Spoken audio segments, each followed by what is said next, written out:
Ang awiting ito ay pinamagatang Flood Control Project para sa mga politikong kawatan.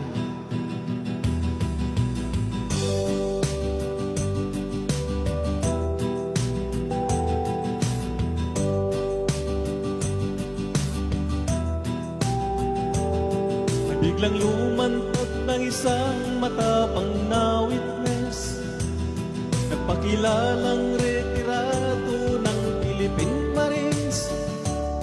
Idinawit ng maimpluwensyang kongresista na siyang dinadalhan ng maraming pera. Gumawa siya ng isang sinumpaang salaysay.